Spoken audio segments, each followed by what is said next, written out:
David, are you an atheist?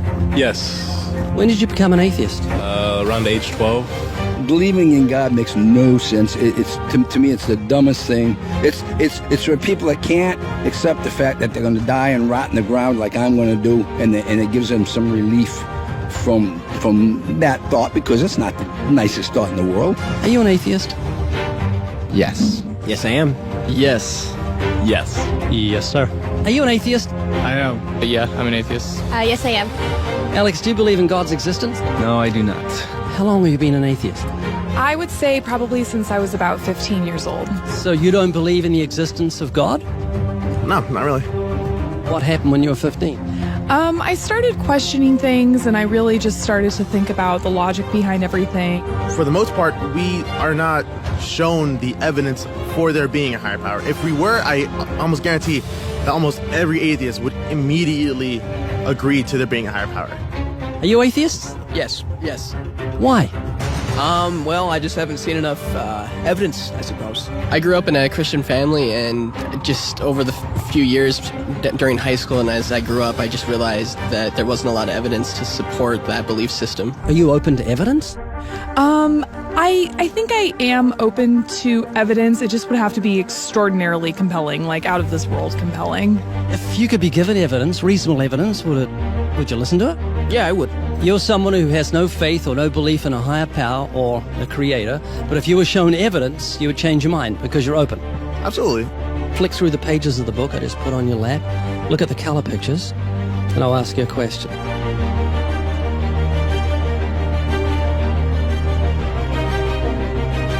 Do you believe that book could happen by accident, that nothing produced the color pictures in the book, that red, orange, yellow, green, blue, indigo, violet ink fell from the sky and formed itself into those beautiful pictures, and then black ink fell from the sky, or from nowhere, and formed itself into coherent words and sentences, capitals and periods and commas, making sense, page numbers fell from the sky, all in order, and then it bound itself and formed itself into a cover with artwork, and there we have a book.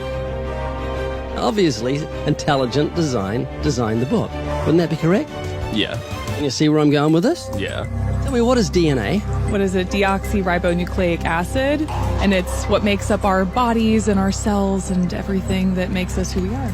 DNA is like our biological code, kind of like binary zeros and ones. Information about us, who we are, what makes us, parts of us, how we look, how we're built, everything like that. Your genes instructed your cells how to make your eyes and what color your eyes should be, and your hair and your height and your personality. Scientists call it the instruction book for life. Basically. Everything that you are or ever will be made of starts as a tiny book of instructions found in each and every cell. Every time your body wants to make something, it goes back to the instruction book, looks it up, and puts it together. The book of you would have 46 chapters, one for each chromosome. Each of our book's 46 chapters is between 48 and 250 million letters long. That's 3.2 billion letters total. This is the secret language of DNA. This is the book of life. Instruction book for life. Yes. Instruction book for life. Yes. DNA is made up of genes, and genes give instructions to the cells as to how your body should grow. Did you know that those instructions, the instruction book of your DNA, just your DNA, was laid out end for end, would go to the sun and back a number of times? That book of instructions is so comprehensive. DNA is the genetic information encoded in the cell of every living thing that instructs our cells how to grow and how to function. It's our genes that determine whether our skin will be dark or light, have brown or blue eyes, or red or green or yellow, have red hair, be brunette or blonde, be tall or not so tall, or the color of our feathers if we're a bird. Whether we're humans, fish, animals, insects, or plant life, the way our bodies look and operate has all been pre-written in the amazing book of our DNA. What do you think of the mentality of someone who believes a book fell together without a bookmaker? Well, they would be crazy. Do you think a book could make itself? No, I don't. Of course not. No. Utterly impossible. Yes. If anything can happen by accident. I mean, from nothing. Couldn't happen, could it? I don't think so. It'd be impossible. It would be like saying an explosion caused everything that makes a 747 airplane to all just come together by accident without some intelligent thought behind it. That's a good point. Do you believe DNA happened by accident? No, I think that it developed over the course of many, many millennia of evolution and development. DNA exists in every living thing. Its origins don't matter. The fact that there is intelligent information tells us there must be an intelligent designer. Is this making you think? It is, and I do think about it from time to time. It's just, yeah, it's complicated, definitely. Well, DNA's complicated, but the point I'm trying to make is very simple. Book designer or bookmaker, DNA, intelligent designer. God. Does that make sense? Yes. You an atheist? I am. What would you think of the mentality of someone who thought a physical book could make itself? I think they'd be silly. Of course it can't make itself. What would you think of the mentality of someone who believed the instruction book for life, DNA, made itself? I think it'd be silly as well. It would need investigation. That's atheism. Absolutely. And what would you think of the intelligence of someone who believed the instruction book for life made itself? Low intelligence level. DNA happened by accident? Probably not too smart. DNA couldn't make itself. It's impossible. Does that make sense? Yes. Is this making you think? Yes. And what would you think of the person who believed that DNA, the instruction book for life, happened by accident? Because we're not just talking about human beings, we're talking about every form of life. Fleas, cats, dogs, elephants, cows, horses, trees, plants, everything has DNA, the instruction book for life.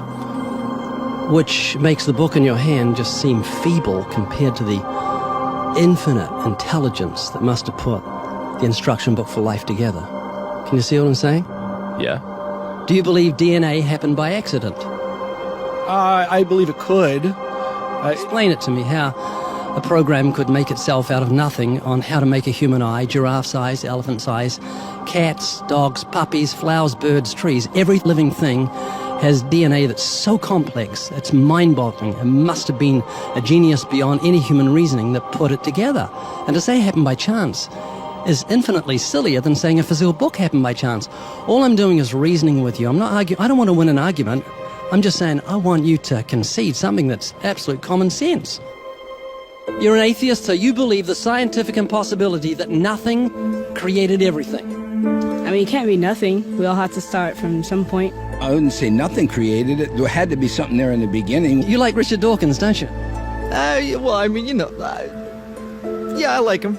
Do you believe nothing created everything, a scientific impossibility, which is what he believes? You don't believe in a creator of all things? If he says that, I think it's a very strange thing to say. Well, he says it. It's insane. Nothing can't create anything because it's nothing. There has to be something in the beginning. Nowhere in our history of human reality has something kind of just appeared out of nowhere. Do you believe that nothing created everything? No, because nothing can perform actions. That makes no sense. It's a default position. If you're saying nothing created everything, then you're agreeing with Richard Dawkins. You're mischaracterizing Richard Dawkins, because Richard Dawkins, I'm sure he didn't say that. That seems ridiculous. Professor Richard Dawkins, arguably the world's most high-profile atheist, believes that in the beginning there was nothing, and that nothing created everything. As he attempts to justify this belief, admitting that it defies common sense, the learned professor calls nothing something. Watch the reaction of his audience.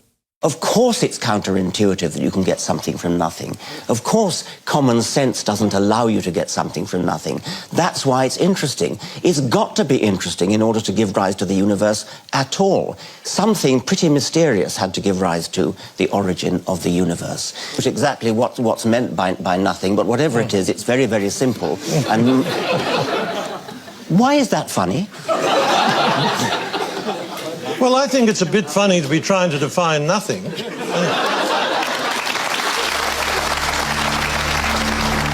Richard Dawkins, I'm sure he didn't say that. That seems ridiculous.